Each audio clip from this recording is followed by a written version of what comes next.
straightforward yung intro ko. Oo Pansin mo? nga eh. Bakit? Straightforward. Oh. Kasi everyone's on edge. Lalong-lalo, mga kaibigan ko nga sa Amerika naglalasing na. Everyone's on edge. At hindi lang mga citizens, pati mga news outlets. And even yung mga election officials, That's lahat right. sila ay kapit sa bakal talaga dahil ito yung walang kasiguraduhan kung anong mangyayari. Basta isa lang sigurado dito. Ano? A white man, regardless of ano, a white man will not rule America. Ang isa ay Asian and half Jamaican. Ang isa naman ay kulay orange.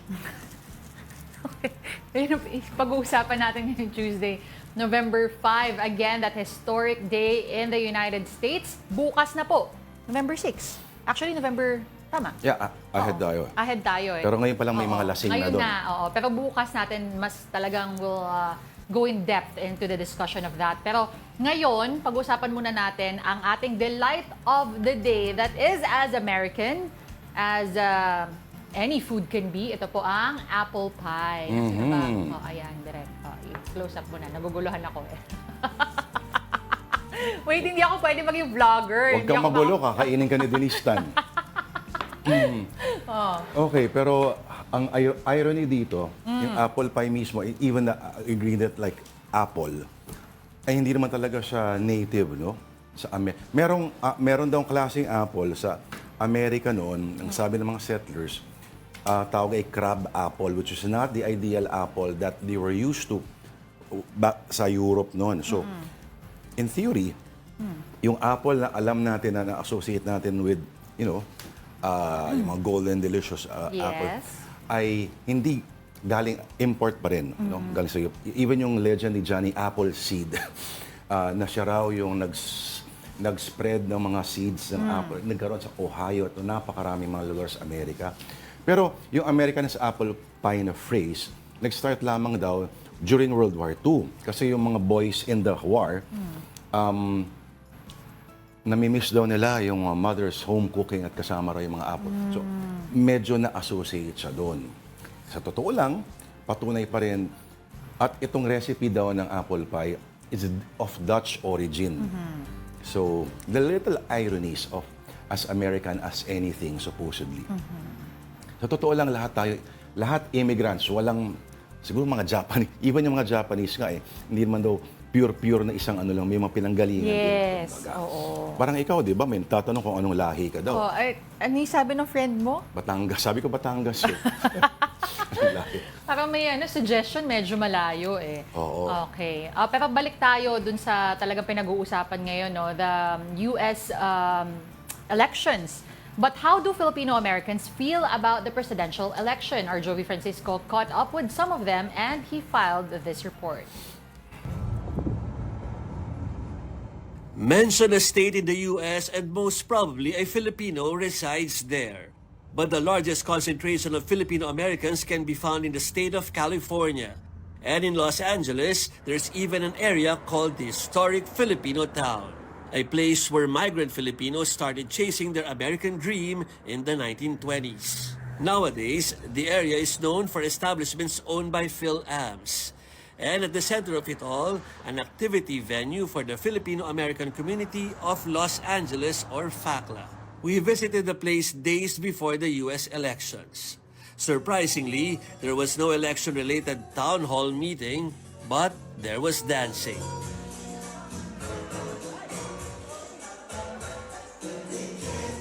The senior members of the community were quick to explain that they can have fun on the dance floor because they already voted by mail. Like Mrs. Evangeline Carvajal.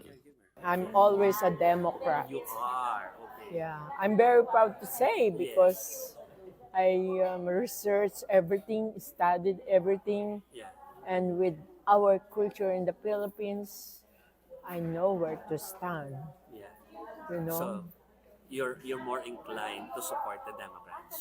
of course, and a female president. Yeah. The first time to be, we gonna have a female president. Yes, I assure you. Mrs. Eufemia Nieva, on the other hand, voted for former U.S. President Donald Trump. People can always change. May mga good side kasi tsaka bad side ang yung ang democratic tsaka ano. Pero we are mostly for me, I mean my community as a Christian is we tend to we less evil. Abortion? Hindi. No, I really don't. That's why. Yeah. That's why my heart is with Republican because it's not supposed to be like that. God is not happy with that. But the most senior member of the group, Mr. Jerry Dulay, declared he's not keen on voting Trump or Kamala. Wala. Bakit? Kasi hindi na gaya nung araw, mga presidente, kagaya sila Obama, sila Reagan.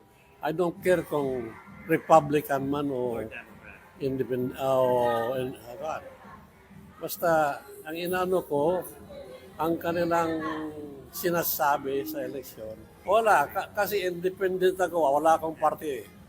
The most recent census showed the population of Filipino Americans has reached 4.2 million. Almost 3 million PhilAms are registered voters.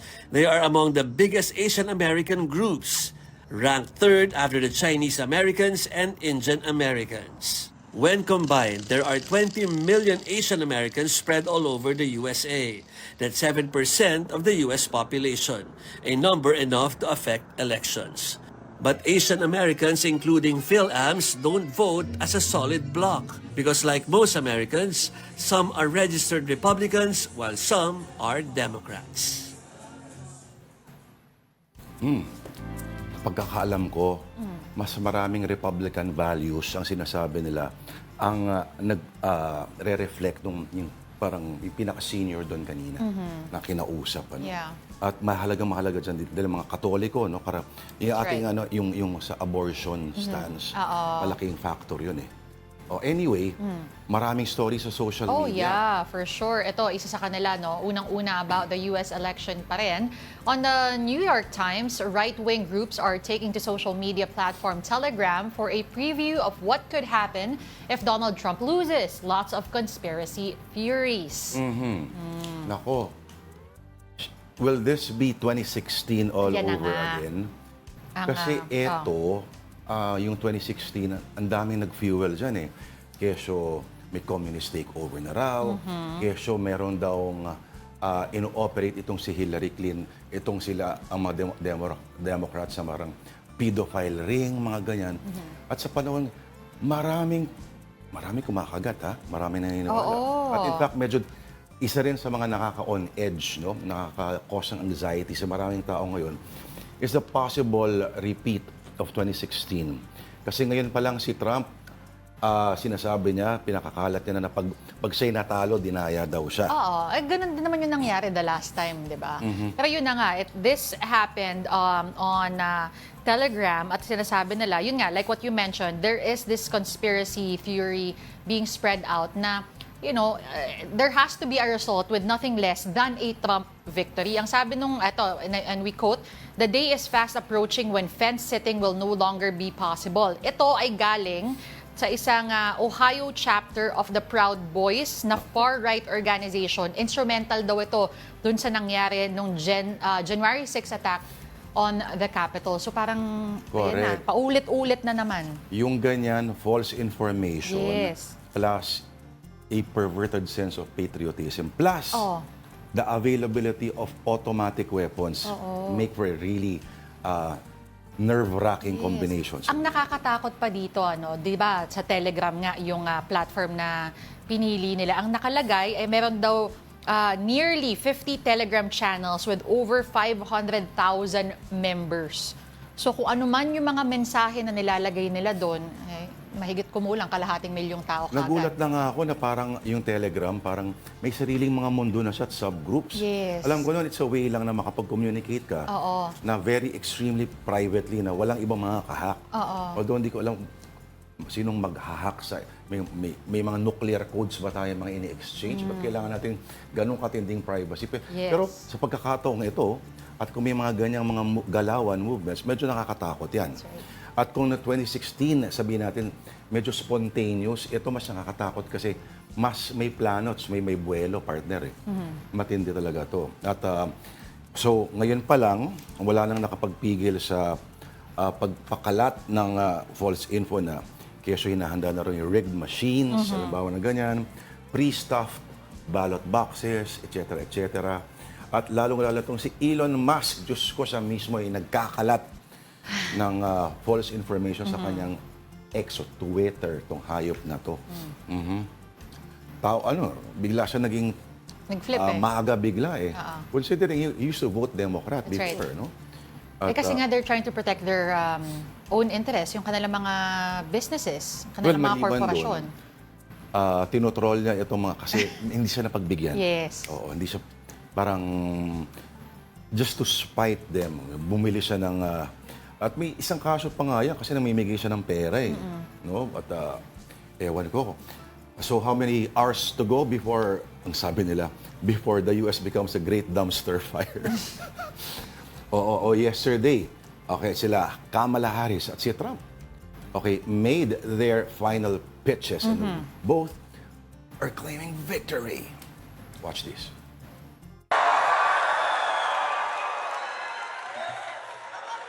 Hello, beautiful, beautiful North Carolina.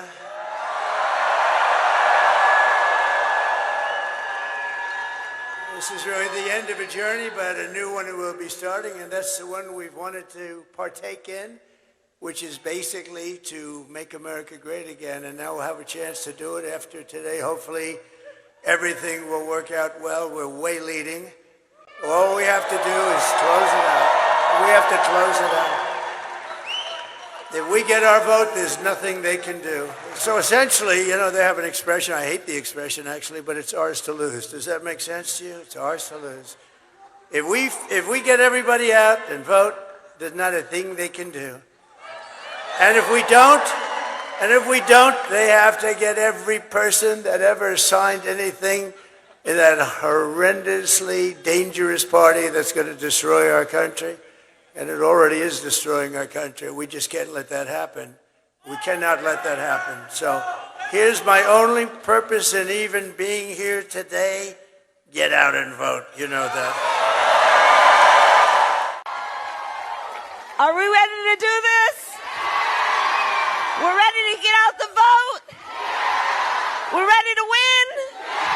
But what you all are signing up to do today and what you've been doing, like, let's enjoy it. You know, and I know you do. I can feel the mood in here because it's the best of who we are as a democracy. And I think we've kind of, right? And that's what our campaign has been about. We are a people-driven campaign. And we love the people. And we see in the face of a stranger a neighbor, right? And that's the spirit of what we are doing. And over these last, you know, this whole era of this other guy, you know, what it's done with all that talk that's been about trying to have us point fingers at each other and divide each other, it makes people feel alone. It makes them feel like there's nobody standing with them. And so the way I've always been thinking about our campaign in these next 24 hours is as we are getting out the vote, as we are canvassing, let's be intentional about building community. About building community, about building coalitions, about reminding people we all have so much more in common than what separates us. There is power in that. There is power in that. Let's vote! Let's get out the vote! Let's get out the vote! Let's get out the vote! Let's get out the vote! Let's get out the vote! Let's get out the vote! Let's win! Awkward ang chant na yun. Oo nga, parang wala sa tempo. Ang hirap i-compress ka ng syllables. Let's get out the vote. O parang medyo tongue twister siya. But anyway, kaya ito yung isang paliwanag kung bakit CNN, ang headline nila ay parang si Trump ends on a bleak note, si Harris ends with optimism. Kasi yung last part ng speech ni Harris is, di ba, may pag-asa. Si Trump nanakot. Parang ganun. Ito mangyayari pag hindi kami nanalo, hindi tayo nanalo. Sakupin tayo ng mga komunista, kakainin nila yung mga aso ninyo at mga pusa ninyo, pati mga geese, mga ganyan. I'll take away your guns, etc., etc., etc.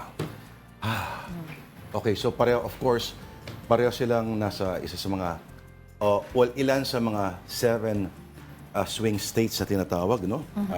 Ang Pennsylvania is sa mga pinakamalaki That's right. pagdating sa electoral votes. Ang atang electoral college ay napaka-weird entity of US elections. Na noong 1970, muntik-muntik nang matanggal yan. Anyway, on BBC.com, there's a handy guide on what to expect after the US elections, including when to expect results. In fact, yung iba, ine-expect nila, mukhang hindi election night mangyayari, kundi election week. Oo. Naghahanda sila for a long, nervous and drawn out counting season. Okay, looks like vote count will take a while kasi, no, and could extend beyond election night since it's a very tight race. And the results could also be contested, of course. Right. Oo, kasi masyadong dikit eh. Unlike the last time, nung itong si Trump, ang kalaban niya si Hillary Clinton, ang bilis mong nakita na he already reached 207, ilan nga yung hinahabol Hanggang nila? 270. 270, oo. Kaya kitang-kita, ang bilis na proklama Yeah. na panalo na itong si Donald Trump. But Until here, the Electoral College. oo, we have been reporting for weeks now na talagang dikit, no? Actually, up until siguro mga 2 months ago, meron pang medyo may disparity. Pero ngayon talagang sinasabi nila, dikit na dikit, down to the wire yung, Yeah. yung hatian. And again, ano ba dito? Alam ko parang they have to recount it if... Pag may nag-contest kasi, Oo. minsan yung hindi niya pipirmahan, hindi niya certify. At may mga ganyang nangyari. Ito, Oo. ganito yung nangyari. Last time, noong 2020, narrow victories could also mean recount. So, sa key swing state of Pennsylvania, required if there's a half percentage point difference between the votes cast of the winners and the loser. Isipin mo 2016, may isang video na unverified at ang caption nito ay, ito raw, ninanakaw daw ng mga Democratic Party operators, ito mga balota. Na sa totoo lang, wala namang mali siya talaga yung video. So anything that looks suspicious, black pa yung iba. No? Sa Georgia ata ito. Anyway, yun, it was enough to fuel what happened in January 6. Pero, Tita Denise, ang weird lang talaga sa Amerika, dahil hindi sila popular vote, what they're actually voting for are the electors, hindi yung presidente. No? At tingnan natin kung saan aabot itong dumpster. Matindi talaga ito. Okay, ang kailangan mo rin abangan ay yung mga media outlets. Kasi noong 2020, in Fox News, called the election in favor of for Joe Biden. Hanggang maraming nagalit na Trump supporters. Parang hindi nila matanggap at binawi nila yun. In the same way, maraming mga outlets kasi may kanya-kanya silang mga mga makinari sa pagbilang. Yeah. At yung prediction nila sa trends at sila nagkinokall nila yan. So yung mga CNN, mga NB, nagagawa nilang mag-advance prediction, kumbaga. Okay. And back home. Oh. Now, I was gonna say na interesting yung, sorry, isingit ko na lang then before we move on to another story. Interesting because speaking of media outlets, they're saying na regardless of what you hear from the news daw, you still go out and vote. Kasi yung iba daw is pag nababalitaan na nila na, ay teka, medyo mukhang nananalo na yung kalaban na kandidato, wag na, tatama rin na ako, parang talo na rin naman pala. Oo. Oo. Hindi mo pwede exercise yung karapatan mo. Dahil taxpayer ka at ang pagboto, ang isa sa mga major na karapatan na itatanggalin sa iyo pag ikaw ay nakulong o nahatulan. At ang trato kasi ng iba parang basketball game. Parang hayaan na natin yan. Oo, kasi that's Hindi. right. Paano mananalo yan? Hindi ka bumoboto. Kaya yung yung common factor dun sa final pitch nung dalawang kandidato, Harris and Trump, is just really go out and vote. Anyway, Mas pabor, sinasabi nila, pag ang mga newer voters, they're the ones who will vote for Kamala. So, yung encouragement, go out and vote, mas pabor yun sa mga Democrats, sabi nila. At more women, of course, para kay Kamala. At si Trump na Iowa ay hindi matanggap no, na bumababa siya doon. Or halos ganun lang sila kasi dati dinodominate yun. So talagang neck and neck itong laban na ito. Ito, parang hindi ata Hanip neck sa and neck ang cambio, eh. laban nito. Oo, makikita Neck, mo yung neck makikita mo yung disparity dito sa susunod nating kwento. And it's one here back at home, onenews.ph, NAIA remains worst airport, study shows. Grabe naman. So bakit ko sinasabi na makikita yung disparity? Because there was a study nga that showed that the Philippines scored, or not the Philippines, NAIA rather, scored a 0.24 on a scale of 0 to 10, 10 being the highest, of course. At ang nakalagay, making it the worst airport in the world. Australian firm, ha? Oo. Okay, anong Australian firm ba ito?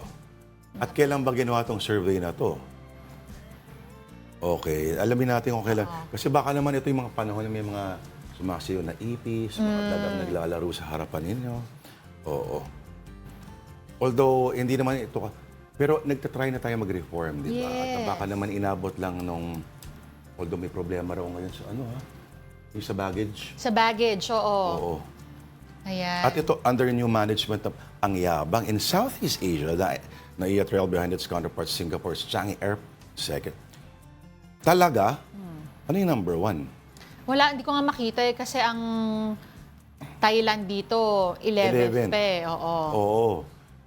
Yung Suvarna Bhumi, parang parang naligo lang ng konti yung sa atin at medyo habaan mo pa ng konti at masarap yung kainan. Pwede natin tapatan yan. Pero yung Changi Ay, talaga. number 1 pala ang Hong Kong.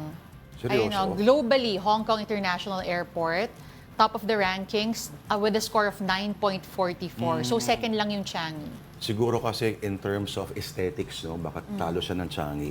Baka may kinalaman din dito yung choreography ng mga flights. Iba talaga kasi. Pwede of rin, course, marami ring ang ano. Hong Oh, Kong. meron Uy, kilala ko to, nagpa-cameo Ito, anong ranking na to?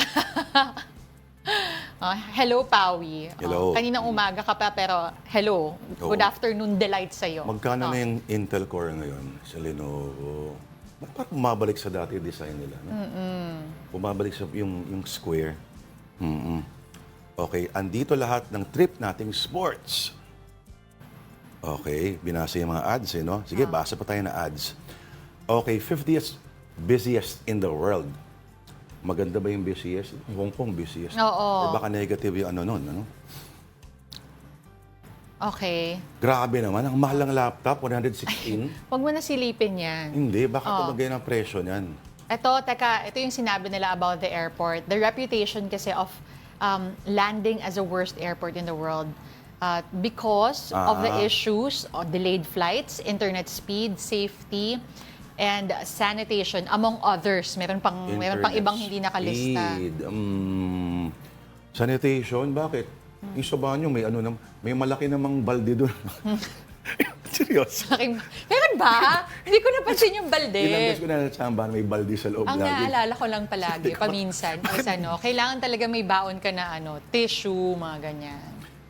At malaking balde lagi. Totoo ba? Yung drum? Yung drum na detabo? Yung lalagyan ng kaning baboy na kulay blue. Mga ganun. Pero, bibili ka ba ng 121 na Depende Lenovo? kung ano pangangailangan ng trabaho mo, ano? Nakakabili ka na ng MacBook niyan eh. MacBook tsaka, yung yung desktop na Mac. Depende nga. Kung ang kailangan mo, ang trabaho mo, puro music and heavy editing, di ba? Pwede. Nakaka-edit ako music. Pwede rin sa mga ganyan ka. Wala, maglalaro ka lang ng games dyan eh, Diyos ko. Tapos wala pang CD-ROM yan. CD-ROM na talaga. CD-ROM talaga medyo anyway, old school yun na. ang rehabilitation naman matagal na proseso ito. That's right. Tingnan natin. Pag hindi pa gumanda yan sa additional, magkano yung mga additional binabayaran natin? Hindi ko na alam. Basta doon Pinag-usapan dami. natin yan, Oo, diba? basta malaki. Dumoble yung airport tax. Yes. Papunta doon. Oo. Wala naman tayong choice. Alamin natin yan. Pero ito, isa pa itong pinag-uusapan on social media, Lourdes. The death of iconic music producer Quincy Jones at the age of 91. Here's a report from the Associated Press. Quincy Jones, the music titan whose vast legacy ranged from producing Michael Jackson's Thriller album to writing prize-winning film and television scores and collaborating with Frank Sinatra, Ray Charles and hundreds of other recording artists, has died aged 91.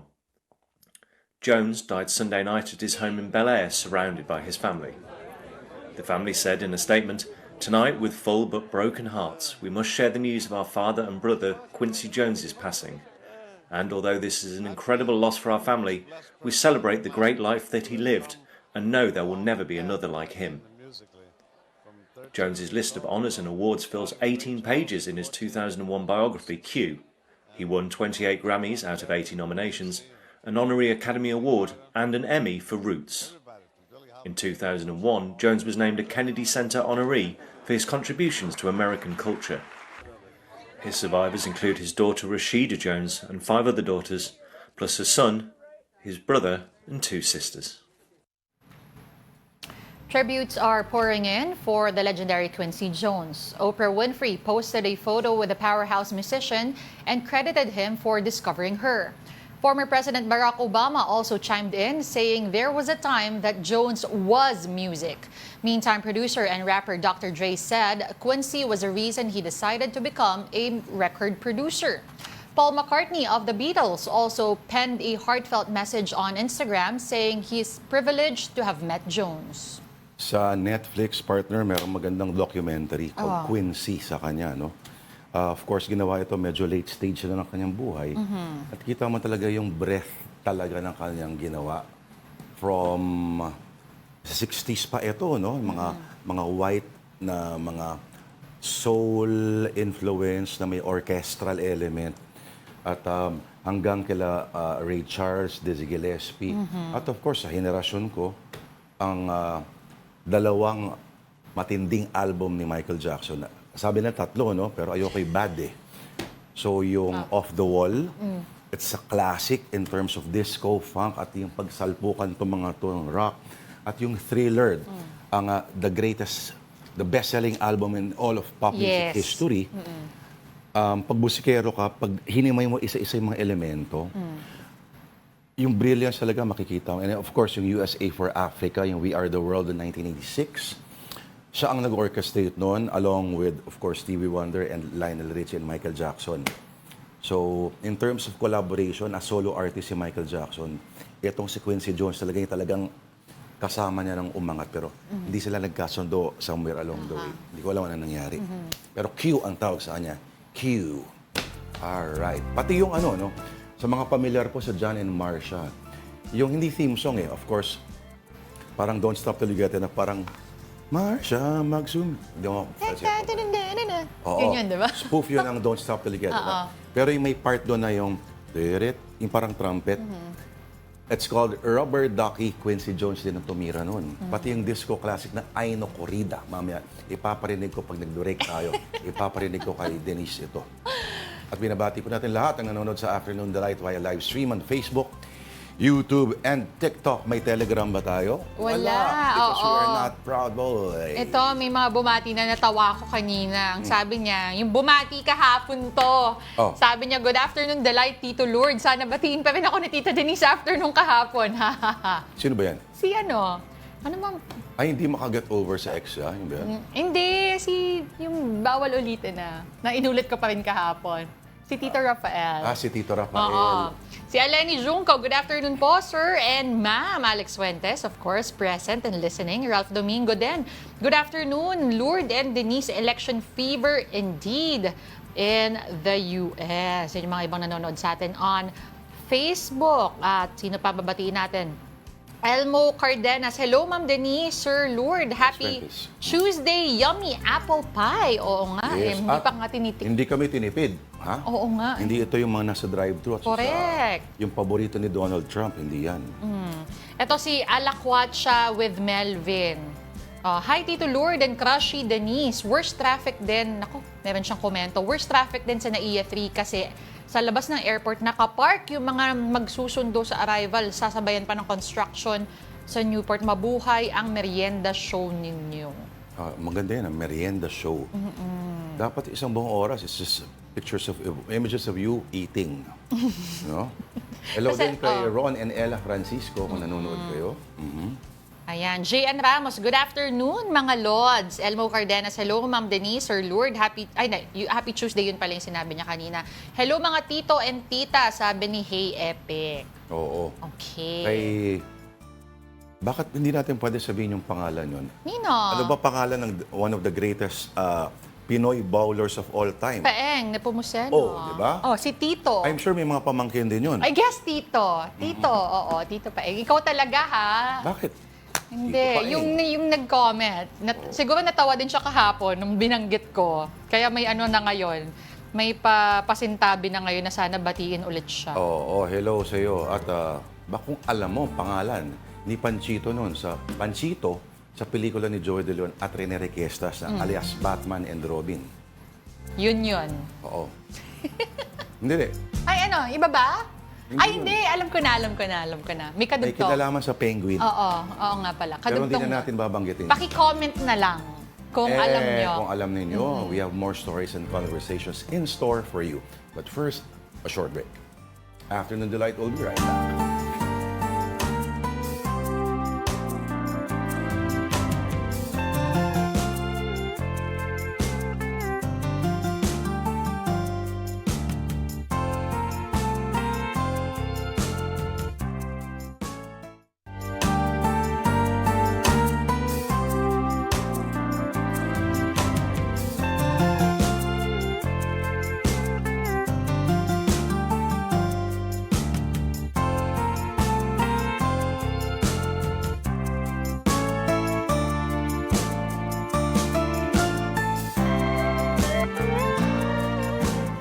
Alright, nagbabalik po ang Afternoon Delight dito po sa One News. Ako po si Lord De Vera. At ako naman po si Denise Tan. Thank you for staying with us. Marce has intensified into a typhoon. It was last spotted 590 kilometers east of Baler, Aurora with wind speeds of 120 kilometers per hour and gustiness of up to 150 kph. Marce may make landfall in mainland Cagayan on Thursday evening or Friday early morning. It is expected to exit the Philippine area of responsibility on Friday or Saturday. Signal number 1 is still raised over parts of Luzon, including Batanes, Cagayan, and Isabela.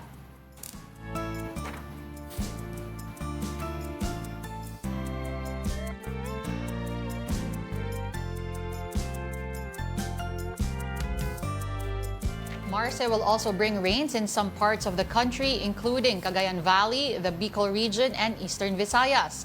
Localized thunderstorms will bring rains over Metro Manila and the rest of the country. In the meantime, President Bongbong Marcos thanks Malaysia for its assistance following the onslaught of severe tropical storm Christine. PBBM also addressed concerns over government's flood control projects that need improving. And Mobile Journal Julie Baiza has the report. Personal na nagpasalamat si Pangulong Bongbong Marcos kay Malaysian Prime Minister Anwar Ibrahim sa pagpapadala ng tulong sa bansa kasunod ng pagtama ng severe tropical storm Christine at Super Typhoon Leon. Sa kanilang pag-uusap sa telepono, partikular na binanggit ng Pangulo ang pagde-deploy ng airlift assets ng Malaysia para sa mabilis na pagpapadala ng relief goods lalo na sa mga liblib na lugar. Kasabay nito, bukas naman si PBBM sakaling magkasa ng investigasyon sa flood control projects ng pamahalaan. Pero sana, maunawaan din daw ng mga kritiko na may nagbago. Talagang nang-overwhelm ang flood control natin. May flood control tayo, hindi kaya. Hindi talaga kaya dahil sa buong kasaysayan ng Pilipinas, wala pang ganito. Ngayon lang natin haharapin ito. Kaya dapat maunawaan talaga ng tao, hindi lamang yung budget ko, hindi kung ano yung science. What's the science? Follow the science. See what's happening.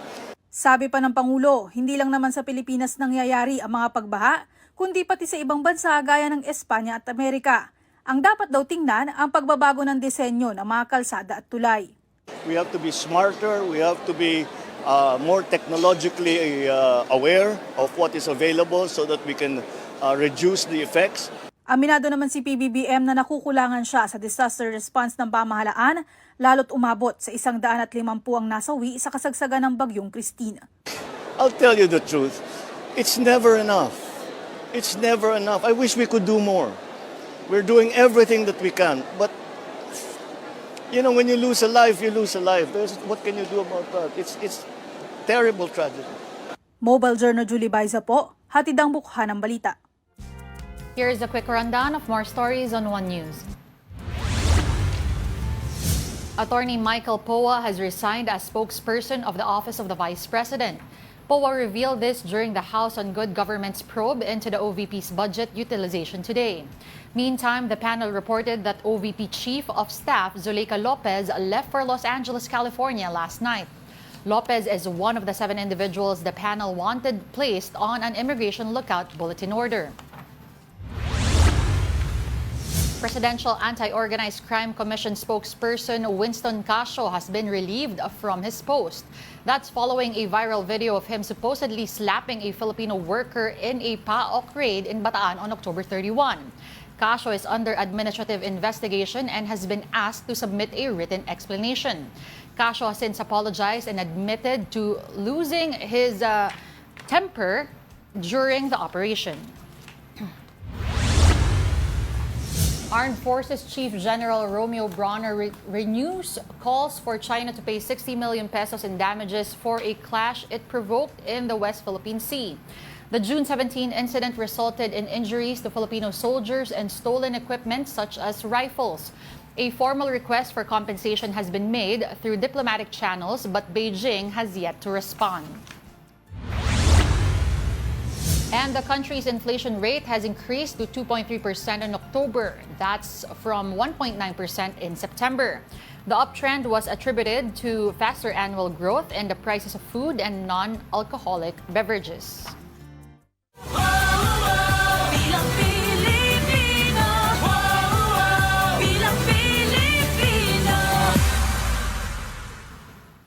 It's the second day of COC filing for parliamentary elections in the Bangsamoro Autonomous Region in Muslim Mindanao. Here's the latest from News 5 correspondent Mon Gualvez. Bantay sarado ng militar at mga pulis ang opisina ng COMELEC sa Cotabato City.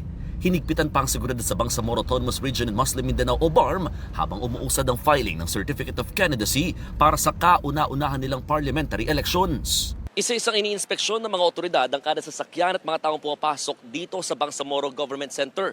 Tanging mga empleyadong may ID, may lehitimong transaksyon sa loob at mga kandidato lamang ang pinapayagan.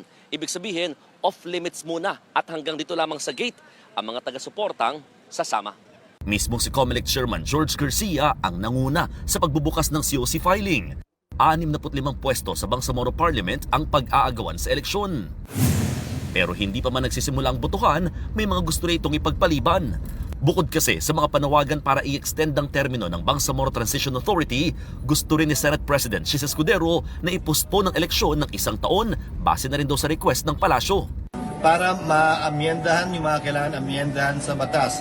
Maliban daw sa kaso ng Sulu, meron din kasing mahigit 100 barangay na may munisipyo pero walang probinsya at walang distrito.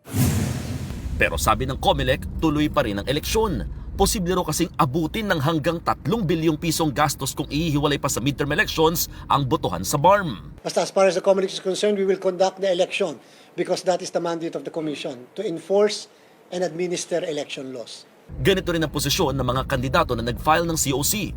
Kami na mga religious leaders, walang mainam na gawin maliban sa dito na makikibaka sa parliament. Kasi alam niyo yung kalakan ng parliament, gumagawa ng batas. So baka hindi mainam sa amin na may mga magawang batas na labag sa katuruan ng Islam. It's not bragging, but the Bangsamoro people have all kinds of professionals. If given a chance to govern the Bangsamoro government, we could say that the Bangsamoro government can do. You're still watching Afternoon Delight on One News. Time for another breather. We'll be right back.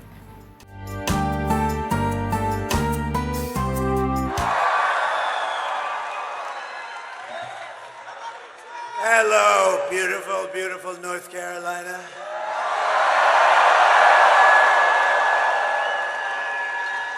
This is really the end of a journey, but a new one will be starting, and that's the one we've wanted to partake in, which is basically to make America great again. And now we'll have a chance to do it after today. Hopefully, everything will work out well. We're way leading. All we have to do is close it out. We have to close it out. If we get our vote, there's nothing they can do. So essentially, you know, they have an expression. I hate the expression, actually, but it's ours to lose. Does that make sense to you? It's ours to lose. If we get everybody out and vote, there's not a thing they can do.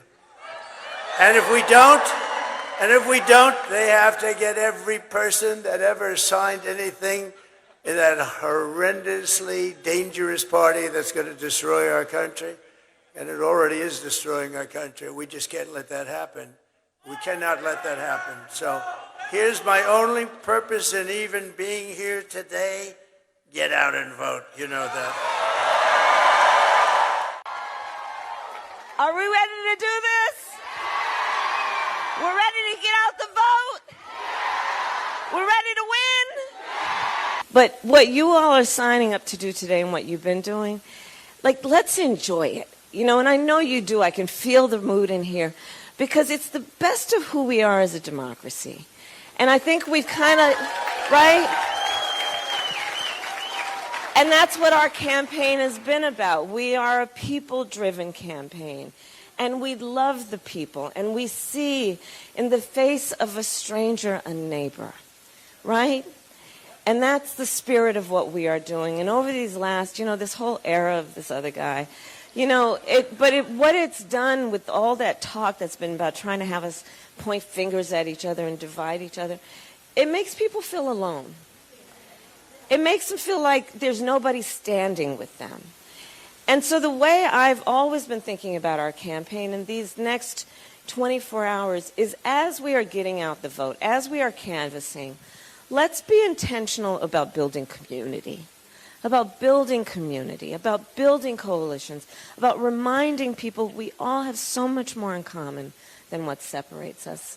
There is power in that. There is power in that. Let's vote! Let's get out the vote! Let's get out the vote! Let's get out the vote! Let's get out the vote! Let's get out the vote! Let's get out the vote! Let's win!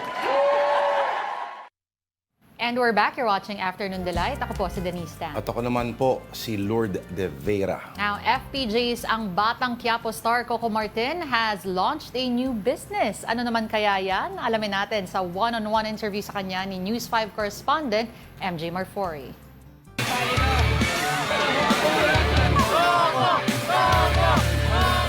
Malakampanya sa bongga ang motorcade primetime king Coco Martin sa Rizal. Pero chika ng direktor, para raw ito sa bago niyang era, ang pagnenegosyo. Ang mga produkto, panlinis ng kusina. Ang layunin nito, inspired din sa pagbibigay niya ng oportunidad sa mga cast ng Batang Quiapo. Anong gagawin natin? Ang kailangan natin mag-create ng trabaho di ba? Ito sa pamamagitan nito, makakatulong tayo kahit papaano. Hands-on din si Coco rito at kahit isa siyang action star, pinapauso niya sa mga kalalakihan na hindi nakakabawas ng pagkalalaki ang gawaing bahay. Hindi nakakasira ng pagkalalaki yun. Actually, nakaka-proud yun kasi yung kapag marunong ka sa gawaing bahay, alam mo, nung bata ako, yan ang unang tinuro sa akin ng lola ko. Kasi ako tagalinis ang buong bahay namin Tagawalis, tagalampaso, tagalaba, tagasaing, tagapamalengke, Kasi, di ba, iba yung marunong, sabi ko, hindi nakakatanggal ng pagkamacho yan, nakakadagdag yan kasi marunong ka sa buhay.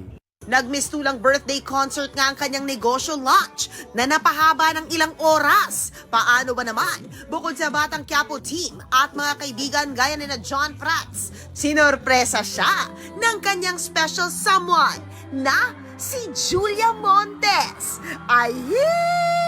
Pinunasan pa ni Julia ang pawis ni Coco at nagduet sila sa hit song ni Kuya Will na Yun Ka at may pamontage pa ng sweet moments nila here and abroad.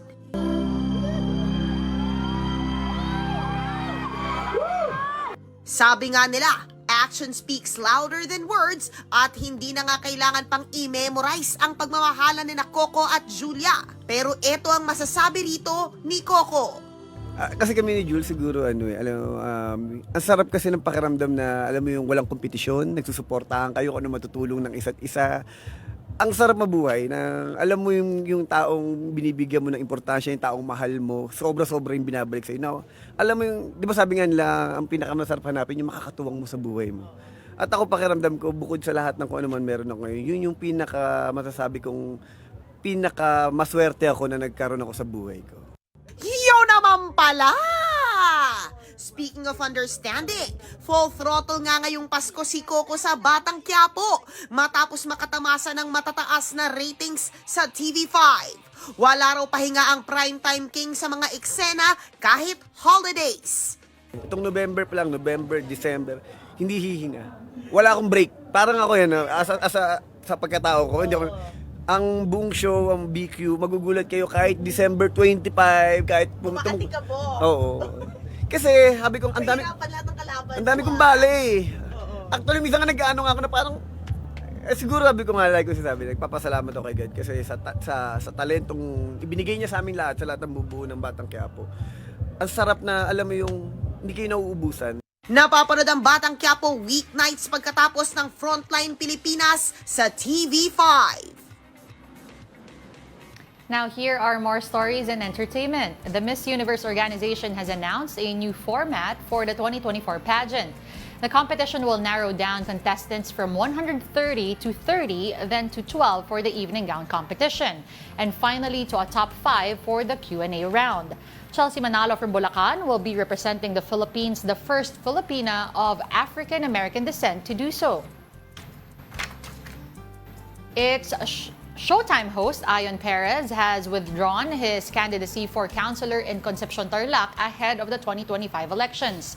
In a video posted on TikTok, Perez explained he wants to better prepare himself to serve the community. He also expressed his gratitude to his supporters. Perez is also known as comedian Vice Ganda's partner.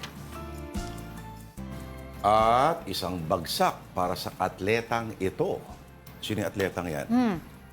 Okay, bakit baka mo not even terminal cancer can stop him from finishing the Ironman World Championships?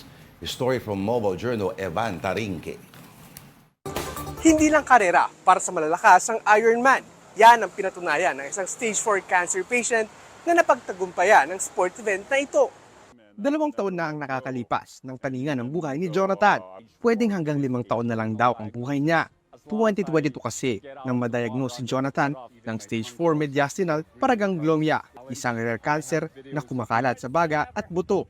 Pero sa kabila ng malubhang sakit, patuloy ang takbo niya sa buhay. Sumali siya sa Ironman World Championship sa Kona, Hawaii. Ang cancer patient na si Jonathan natapos ang isa sa pinakamahirap na endurance event sa buong mundo. Jonathan Pascual, you are an Ironman! With me putting in the effort to keep moving, I will be able to serve more people and inspire more people. Nasa higit 2 oras kada araw ang training ni Jonathan na isang medical practitioner din. Pero kahit puspusan ang paghahanda niya, may mga pagkakataon pa rin na nahirapan siya sa mahigit 200-kilometer Ironman journey dahil na rin sa kanyang sakit. Gaya ng kanyang 3.8 km swim sa unang leg ng Ironman. Kapag lumalangoy ako, ang nangyayari na iipon ang dugo sa buong ulo ko, sa muka, sa leeg, pati na sa dila ko, kaya lalong humihirap ang paghinga. Nilagpasan lahat yan ni Jonathan dahil na rin sa suporta ng mga mahal niya sa buhay. Binibigyan ko ang sarili ko ng tsansa na to keep trying, to keep moving, to keep competing. Not only am I prolonging my life, I'm doing something to extend my life. Lakas ng katawan, puso at determinasyon, mga bagay na naging daan ni Jonathan para malagpasan niya ang hamon sa buhay. Mobile Journal, Ivan Tarinque po, hatid ang muka ng balita. Dahil mag-aalas 3 na, oras na ulit para sa pinakatigasing portion dito po sa Himpapawid. I Saw the Signs.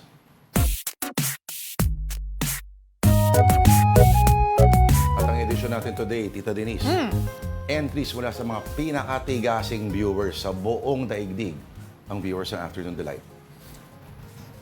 Like this submission from Jessie Alcantara na araw-araw nanonood sa atin. Shout out daw sa mga drivers sa pauwi na matapos ang mahabang biyahe. Abay, babarik na. Anong tamang punto dyan? Babarik na. Babarik na eh. Oh. Okay, baka mag-aakalay babalik na ha? Oh. Hindi, babarik. Ibig sabihin... Happy na yan. Opo, pero ang babarik ay hindi lang simpleng inom. This is drinking na may kasamang serious discussion. Okay, ang ating next submission. Ito, next photo ay nakita ni Afternoon Delight viewer Ching Silverio. Hello, Ching. Men to the left because women are always right. I agree. Tama. Ganon din ang mga pasista, ang mga rightists. Okay. Pero tandaan mo, Denise, Oh, ang puso ay lagi nasa kaliwa. okay lang. Basta ako tama. Okay. At mula sa masigasig nating viewer na si Muggsy Alcantara, Muggsy. na ang dami-daming entries na pinapadala. Thank you, Muggsy, ha. Ito. After 30 years, nakabukod na rin ako kay Mama and Papa. O, bakit? Solo siya. O, solo Sa living. kanyang O, kulungan. Zelda. O, hashtag solo sa Zelda. Pero imposible yan magsiko sa Pilipinas yan. Ganyang kaluwag yung kulungan mo, hindi kami naniniwala. Pero yung cellphone, baka oo. Baka. Pero sooner or later, may makakasama si Muggsy dyan sa loob. At sabihin natin, Baka naman umanggulo lang yung kumuha ng photo. at sabihin na lang natin na baka ma-Shawshank Redemption siya dyan. At pag ikaw ay na-enkwentro mo yun, masasabi mo rin, I saw the sign. Naku po. Ito na lang, pag kayo po ang nakakita ng sign, please send them to us at afternoondelighton@gmail.com. That will do it for us this Tuesday, November 5. Again, thank you for watching Afternoon Delight. Ako po, si Denise Tan. Join us again tomorrow, 2 p.m. Ako po, si Lord De Vera. Make the afternoon great again.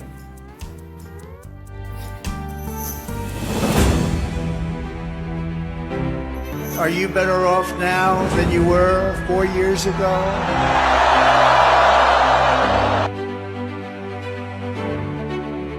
Kamala, you're fired. Get out. Get out. You're fired. There is a yearning in our country for a president who sees the people, who gets you and who will fight for you. That is what this election is about.